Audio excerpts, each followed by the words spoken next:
قمت بتجربة يعني رمل القطط في الأعشاش، وبكل صراحة فهو جيد إخواني الكرام، بكل صراحة فهو جيد.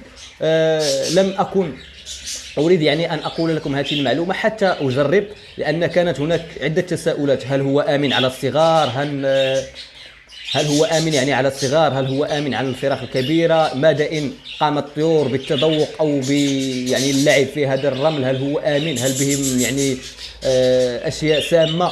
فكل هذه الأمور لم أريد يعني أن أتطرق لها إلا بعد التجربة، يعني بعد تجربتي الشخصية. ولله الحمد يعني قمت بالعمل بهذا الرمل لعدة أعشاش مع عدة أزواج ومع عدة فراخ، فهو آمن وبكل صراحة يعني مجدي، يعني يجدي نفع.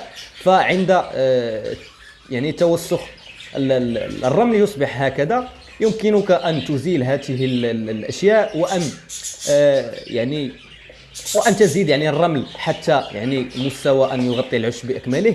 والجميل يعني في الأمر أنه يترك رائحة طيبة، يعني رائحة زكية، سواء على العش أو على الفراخ أو على العش يعني بأكمله. ولا يعني يمنع يعني تلوث الصغار أو اتساخ الصغار من مستوى الأرجل إلى مثل هذه الأمور. الآن يعني نفذ من عندي الرمل، سوف أقوم بتغيير الرمل بنشارة خشب. فإخواني الكرام، من الضروري سواء إن كنت ستعمل برمل القطط أو بنشارة الخشب، فكل هذه الأمور جيدة.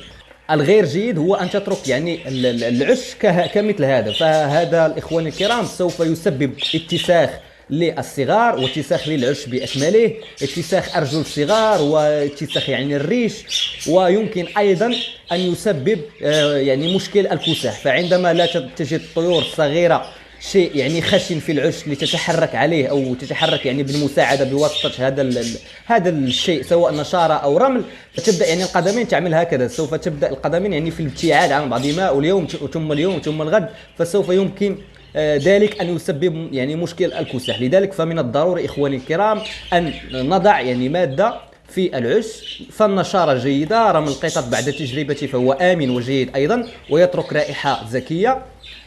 هذا كل شيء إخواني الكرام. وأيضا حتى يعني لا تتسخ الصغار، حتى يعني تمتص الرطوبة من الفضلات الصغار إلى غير ذلك. فالآن إن شاء الله سوف أغير يعني هذه الفرشة الأرضية بالنشارة، وسوف أريكم النشارة التي أستعمل وهل هي جيدة. هذه هي النشارة إخواني الكرام التي أستعملها، هي نشارة جيدة، تكون نشارة معقمة، وهي من شركة فيرسيلاغا. تأتي يعني بأحجام 4 كيلو 5 كيلو على ما أظن، وهناك منها يعني كيلوغرامين وكيلوغرام، لكن 5 كيلوغرامات لا أظن أنها يعني متاحة، أو ربما تكون، لم أعد يعني أتذكر هل هناك يعني حجم 5 كيلو أم لا.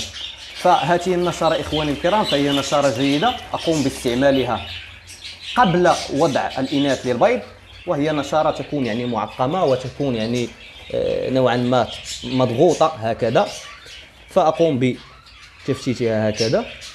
وهي نشارة جيدة، لا تحتوي على أي أعواد أو يعني أسلاك أو شيء من هذا القبيل، وهي نشارة يعني معقمة وجيدة صالحة للبادجي بكل أريحية، وأقوم يعني باستعمالها ولا أستغني عنها أبدا. الآن سوف نضع هذه النشارة في عش الصغر.